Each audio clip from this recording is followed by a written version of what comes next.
नमस्कार दोस्तों, स्वागत है आपका इस शानदार एमसीक्यू प्रैक्टिस वीडियो में।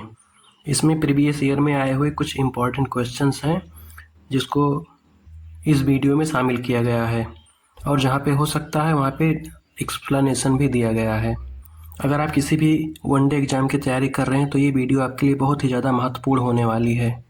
तो चलिए शुरू करते हैं और आपने कमेंट में भी बताना कि कितना क्वेश्चन आपने सही किया है।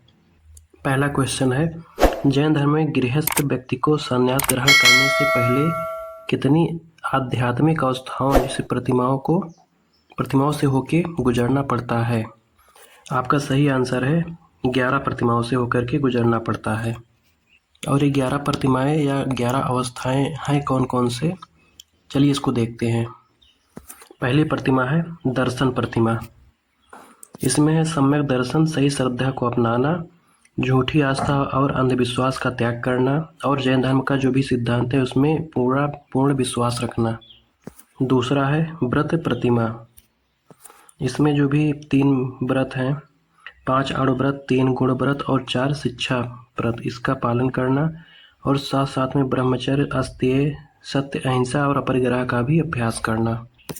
तीसरा है सामायिक प्रतिमा। प्रतिदिन निश्चित समय तक ध्यान, पूजा और आत्मचिंतन करना, मन, वचन और कर्म को शुद्ध रखने का प्रयास करना। अगला है पुरुषोधोपवास प्रतिमा। इसमें निश्चित जो तिथियां होती हैं, जैसे कोई पर्व होता है, कुछ होता है, अष्टमी, चतुर्दशी, इन सब पे उपवास करना और उस दिन नियमित, संयमित और मुनि के जैसा जीवन बिताना होता है।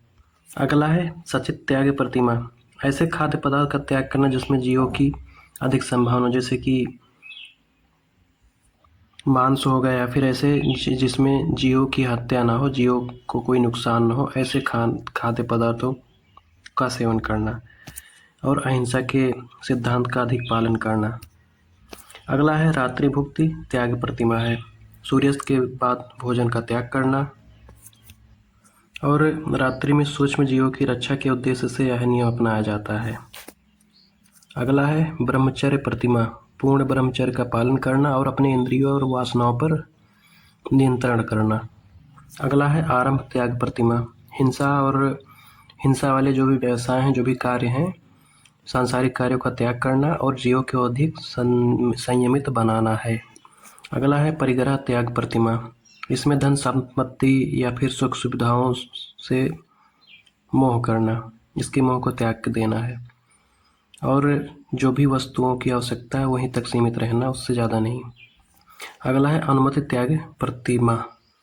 इसमें होता है गृहस्थ कार्य में हिंसा या पापपूर्ण कार्यों की अनुमति न देना। कोई भी पाप या हिंसा नहीं करना है गृहस्थ में रहने के बाद भी, और परिवार के सांसारिक कार्यों से स्वयं को अलग करके रखना। अगला है उद्दिष्ट त्याग प्रतिमा। इसमें होता है गृहस्थ जीवन का पूर्ण त्याग करना होता है और मुनियों के समान जीवन जीना तथा दीक्षा के लिए पूर्ण रूप से तैयार होना। तो यही है 11 प्रतिमा या अवस्थाएं। अगला क्वेश्चन है, जैन परंपरा के अनुसार अंतिम केवलिन कौन माने जाते हैं? तो अंतिम केवलिन जो है वो जम्बू स्वामी माने जाते हैं। भद्रबाहु, जब जैन समुदाय लास्ट में अंत में 2 समुदायों में बट गया था, एक था श्वेतांबर और दूसरा था दिगंबर। तो जो दिगंबर था उसके तो भद्रबाहु के जो अनुयायी थे उनको दिगंबर कहते थे और ये नग्न अवस्था में रहते थे। और जो दूसरा था समुदाय श्वेतांबर, उसके श्वेतांबर स्थूलभद्र के अनुयायी थे और स्थूलभद्र के जो अनुयायी थे वो लोग श्वेत वस्त्र धारण करते थे।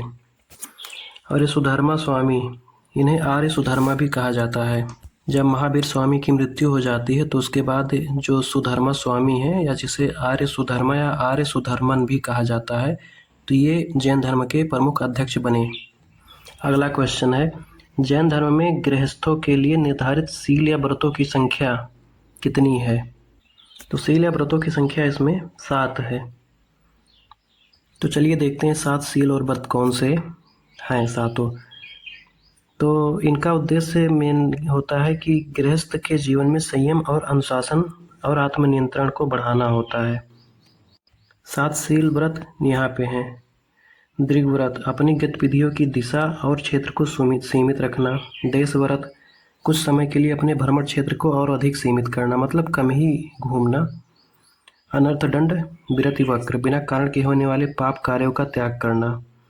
और अगला है सामायिक व्रत, जिसमें होता है कि प्रतिदिन एक फिक्स टाइम पे ध्यान और समता का आत्मचिंतन करना।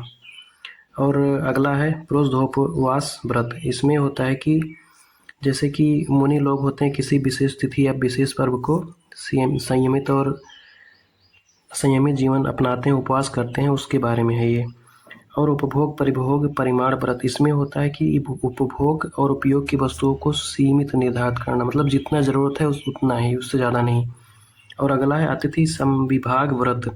इसमें होता है साधु साध्वी तथा योग्य अतिथियों को भोजन एवं आवश्यक वस्तुओं का दान देना। इन शील व्रतों को 2 कैटेगरी में बांटा गया है। जैसे कि शुरू के जो 3 हैं इसको गुण व्रत के अंतर्गत रखा गया है, और जो उसके बाद 4 और हैं इन सबको शिक्षा व्रत के अंतर्गत रखा गया है। अगला क्वेश्चन है, जैन मत में कैवल्य या मोक्ष की प्राप्ति का विधान मुख्यतः किसके लिए माना गया है? तो इसका सही आंसर संघ के सदस्यों के लिए माना गया है।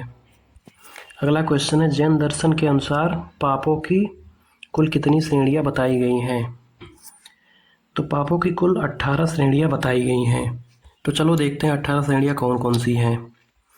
इसे अष्टदश पाप भी कहते हैं, 18 श्रेणियां जो हैं। और ये जो कर्म है वो जीव को संसार से बांधे रखता है और आध्यात्मिक प्रगति में बाधा डालता है। और पाप इसके नीचे है यहाँ पे 18 पाप: हिंसा, असत्य, चोरी, कुशील, परिग्रह, क्रोध, मान, माया, लोभ, राग, द्वेष, कलह, अभ्यान, पैशून्य, रति अरिति, पर परिवाद, माया, मिथ्या दर्शन, शल्य। तो यही 18 पाप हैं। अगला क्वेश्चन है, जैन धर्म में ज्ञान के प्रमाणों में प्रत्यक्ष अनुमान तथा किसे स्वीकार किया गया है? तो इसका सही आंसर है तीर्थंकरों के वचनों को स्वीकार किया गया है। अगला क्वेश्चन है, जैन धर्म में उपवास के माध्यम से स्वेच्छा से देह त्याग करने की परंपरा को क्या कहा जाता है?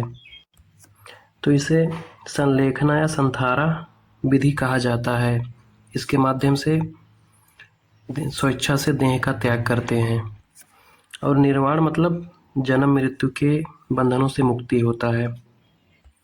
और जो चंद्रगुप्त मौर्य थे, मौर्य वंश के जो संस्थापक थे, उन्होंने इसी संथारा विधि से अपने देह का त्याग किया था, कर्नाटक के श्रवणबेल गोला में जाकर के। और उन्होंने अपना सारा राजपाट अपने पुत्र बिंदुसार को सौंप के उन्होंने संथारा विधि से देह का त्याग किया था। अब संथारा विधि होता क्या है, अब चलो इसके बारे में थोड़ा सा डिटेल में देखते हैं।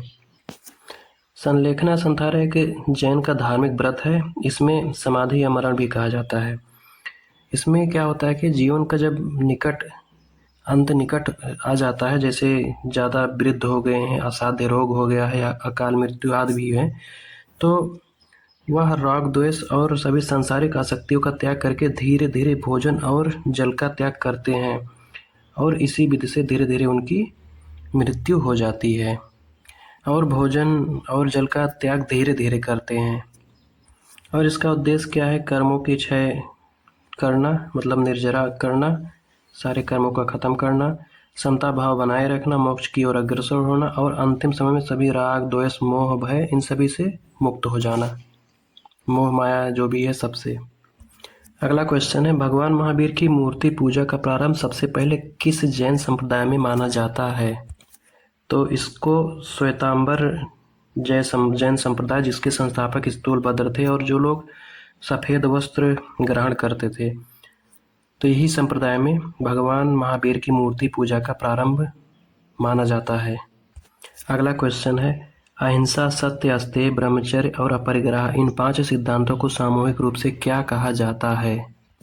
तो इन 5 को पंच महाव्रत कहा जाता है। अष्टांग मार्ग क्या होता है? ये बौद्ध धर्म में है। और जो त्रिरत्न है ये है सम्यक दर्शन, सम्यक ज्ञान और सम्यक आचरण। अगला क्वेश्चन है, प्रथम जैन तीर्थकार ऋषभ देव के पिता का क्या नाम था? तो इनके पिता का नाम था नाभि राय और ये इक्ष्वाकु वंश से थे। और इक्ष्वाकु वंश जो कि भगवान राम, राजा हरिश्चंद्र इनका भी वंश था और ये अयोध्या के थे। और इनके माता का नाम था मरु देवी। अगला क्वेश्चन है, जैन धर्म के अनुसार सम्यक दर्शन, सम्यक ज्ञान और सम्यक चरित्र को सामूहिक रूप से क्या कहा जाता है? तो इसको सामूहिक रूप से त्रिरत्न या रत्नत्रय कहा जाता है। पंचमहाव्रत क्या होता है, इससे पहले क्वेश्चन में हमने देखा है। पंचशील को भी पहले देख चुका है। अगला क्वेश्चन है, जैन धर्म में कर्मों के क्षय के उद्देश्य से किए जाने वाले तप को क्या कहा जाता है? तो इसे निर्जरा कहा जाता है। कैवल मतलब ज्ञान की प्राप्ति, मोक्ष मतलब जन्म मृत्यु के बंधनों से मुक्ति। अगला क्वेश्चन है, जैन दर्शन के अनुसार कुल कितने द्रव्यों का वर्णन किया गया है? तो इसका सही आंसर है बी, 6 द्रव्यों का वर्णन किया गया है। और ये 6 द्रव्य हैं कौन कौन से, चलो इसके बारे में डिटेल में देखते हैं। तो जैन धर्म के जो 6 द्रव्य हैं ये हैं, जीव है जिसको चेतना तत्व आत्मा भी कहते हैं, पुद्गल है भौतिक पदार्थ, धर्म द्रव्य गति का माध्यम, अधर्म द्रव्य विश्राम का माध्यम, आकाश होता है सभी द्रव्यों को स्थान देने वाला, काल मतलब परिवर्तन एवं कारण एवं समय होता है। अब जो 6 द्रव्य हैं इसमें से इसको 2 भागों में बांटा गया। जो पहला है चेतन द्रव्य जो कि जीव से रिलेटेड है, बाकी सब निर्जीव हैं, अचेतन है, जिसे इन सभी में पुद्गल, धर्म, अधर्म, आकाश और काल ये सभी निर्जीव हैं। इसको 2 भागों में बांटा गया है। अगला क्वेश्चन है, जैन मत में बाह्य तप का प्रमुख उद्देश्य क्या माना गया है? तो उसको संवर कहा जाता है, नए कर्मों के बंधन को रोकना। संवर और निर्जरा होता क्या है इसके बारे में थोड़ा सा हम देखते हैं, इनके कॉम्बिनेशन से क्या होता है सब भी देखेंगे। तो इसमें जो निर्जरा होता है इसका मतलब क्षय या झड़ना होता है और ये 2 प्रकार के होते हैं, साविपाक निर्जरा और अविपाक निर्जरा होता है। अब जैसे साविपाक में होता है जब कर्म अपना फल भोग के स्वयं समाप्त हो जाते हैं, तो ये सविपाक हो गया। और जब तप, ध्यान, संयम, साधना के द्वारा कर्मों को समय से पहले ही नष्ट किया जाता है उसे अविपाक कहा जाता है। और संवर क्या होता है, नए कर्मों के बंधन को रोकना होता है। निर्जरा क्या होता है, पुराने कर्मों का नाश करना होता है। और जब संवर और निर्जरा दोनों मिल जाते हैं तब जाकर के मोक्ष की प्राप्ति होती है। अगला क्वेश्चन है, जैन दर्शन के अनुसार कर्मों के पूर्ण नष्ट हो जाने की अवस्था क्या कहलाती है? तो इसे हम निर्जरा कहते हैं। अभी हमने संवर, निर्जरा इन सब के बारे में पीछे देखा है डिटेल में। अगला क्वेश्चन है, जैन धर्म में अहिंसा का सबसे प्रमुख अर्थ क्या होता है? तो इसका सही आंसर है सभी जीवों के प्रति दया एवं हिंसा से बचना होता है। केवल पशुओं की रक्षा करना ही अहिंसा नहीं है, सभी जीवों के प्रति दया भाव रखना। अगला क्वेश्चन है, जैन धर्म में मोक्ष प्राप्त करने के लिए सबसे आवश्यक आधार क्या माना गया है? तो इसका सही आंसर है तप और सदाचार माना गया है। जैन धर्म के अनुसार तीर्थंकर किसे कहा जाता है? तीर्थंकर उसे कहते हैं जो मोक्ष का मार्ग दिखाने वाले महापुरुष होते हैं। और वो महापुरुष होते हैं जिनको ज्ञान की प्राप्ति हो जाती है, वही महापुरुष बनते हैं। अगला क्वेश्चन है, जैन धर्म में कैवल्य शब्द का संबंध किससे है? तो कैवल का मतलब होता है पूर्ण ज्ञान एवं मोक्ष की प्राप्ति। अगला क्वेश्चन है, जैन धर्म का अंतिम लक्ष्य क्या माना गया है? तो इसका सही आंसर है मोक्ष, जन्म मरण के चक्र से मुक्ति। तो दोस्तों हमने आज कुछ 20 क्वेश्चंस को देखा है, जहाँ पे हो सकता है वहाँ पे डिटेल में एक्सप्लेनेशन भी दिया गया है। तो कैसा लगा आपको ये सीरीज़, कमेंट में ज़रूर बताइएगा। तो मिलते हैं फिर अगले वीडियो में। Thank you.